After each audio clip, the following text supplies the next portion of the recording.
We're here with Chris Holland to tell us some stories about the Hume and the Nelson Paranormal League.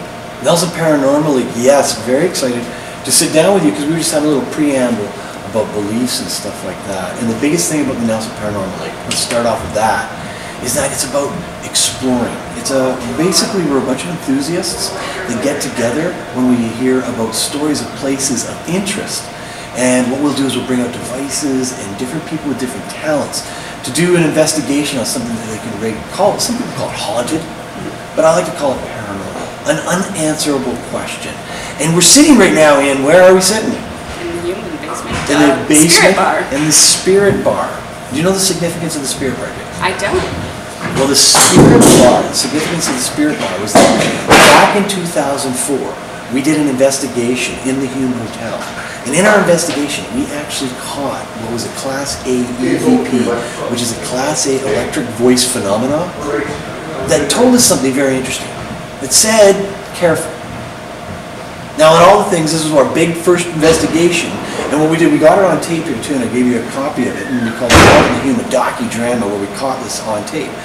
But the biggest thing was, my wife and partner in this league too, looked at me and said, we wanted to go find something. The first thing we found was very clear. And it said, be careful. So it totally made us rethink. So that's why we say this was 2004, this is 2017. We have been doing little bits throughout because the investigation of the paranormal, I have found, can be very dangerous. Because one of the biggest things is on that hunt and many other hunts, we've been told by sensitives to really cleanse yourself. Do you know how to cleanse yourself in the ghost hunt?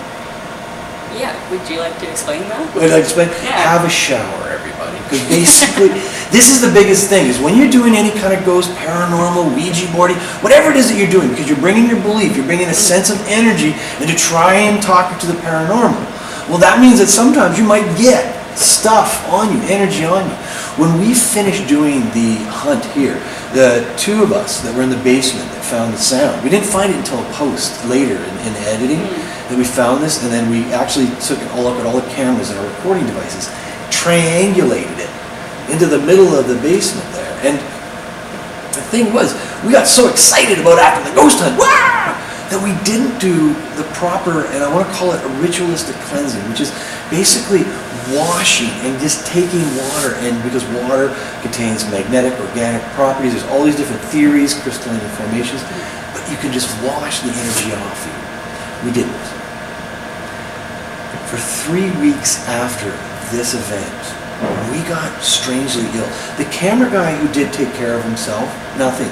Everybody else was in other areas of the investigation that did cleanse themselves afterwards, nothing.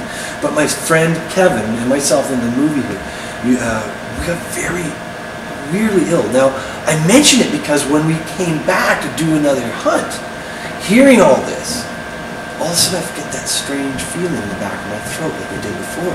First thing I do after that hunt is I go back and I wash. I just do this kind of like washing all the energy off me. As I'm doing so, I feel that feeling in the back of my throat go away. Now, what happened is, because we had so much fun in the Hume and we discovered so many amazing things, Ryan Martin, the owner of the Hume Hotel, he decided to renovate what was called Taffy Jack's in the movie here and call it the Spirit Bar. But here's where things get very interesting, especially where we're sitting right now. And that's why I put the compass on the floor. Especially, if you're going to see me look down, I'm just doing an investigation here, because it's in this very corner of the Spirit Bar that something paranormal happened, an unexplained phenomenon. An artist came down here and they were doing a late night kind of fun event where they had artists in session, where they'd be doing paintings and doing experimental art stuff. And the person that sat in this corner paints very beautiful, angelic, happy. And when she was here, she painted a dead cat. And she looked at, she finished, she goes, I have no idea why I painted a dead cat, and I'm weird. And so it was memorable because of that moment. But what happens when they ripped up this area and renovated the area into the Spirit Bar? Yeah, what did they find? Right under where we're sitting. Dead cat. A dead cat. And that was right underneath where the artist was doing a painting. So these unexplained events, that's why I say we were talking earlier about when it comes to me, my best advice to being a paranormal investigator, a ghost hunter, or whatever it is, you got to be very open-minded. Because like you were saying earlier, I get that feeling. I see that feeling, Chris. Nothing happened. I didn't see anything, but I got that feeling. Well, that feeling is the beginning. And you got to keep conditioning yourself. And you got to keep being open. Yoga, meditation, all those, the beautiful part of transforming yourself into being a better and a more open being is one of the best pieces of advice to become a better, I would say, ghost hunter or paranormal investigator.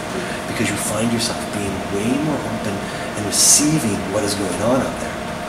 And the best piece of advice, when you do that, and people say that, that's when people will come forward. That's when they'll start talking to you and saying stories and you're like, hey, you know what happened to me? Because I'll tell you one that I haven't really told anybody else. But it was in this place here, and it was not a ghost hunting event, but I was actually at the very beginning, before I even got into the ghost hunting, I was helping Ryan with the bar. I was having some fun, and we were doing an event, and nobody was here.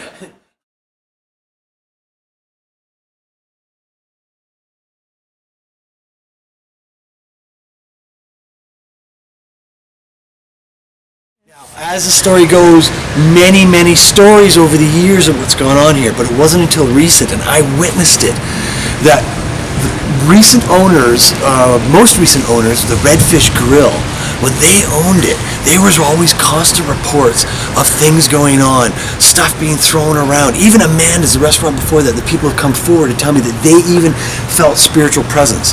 Well, Robin, who was running this, the restaurant at one point, had this shaman come in, like a ghostbuster, and said, I'll get rid of all the ghosts in this place for a meal.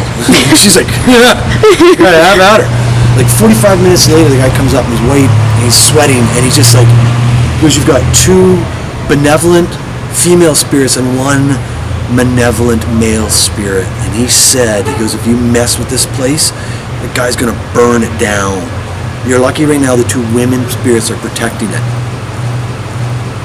Story of the Redfish Grill burnt to the ground in a mysterious fire that I've uncovered in the last year. More evidence that reports that people don't even know, because right here in the outside, which you'll take a picture of, this is where the fire formed. Right here. This is where the fire formed. Do you see any burn marks?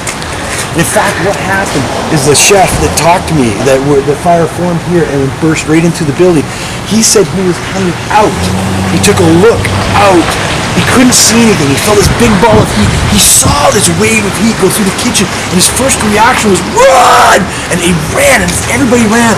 Bam! Right in the middle of the room, a giant fire started.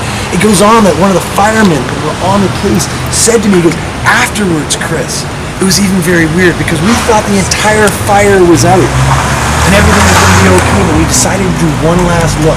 And didn't you know that all embedded in the walls, fire. The place was still ablaze, and it looked like it was completely put out. And they said they could not explain why that fire was still going on, what was going on. So this whole situation in this building, extremely paranormal.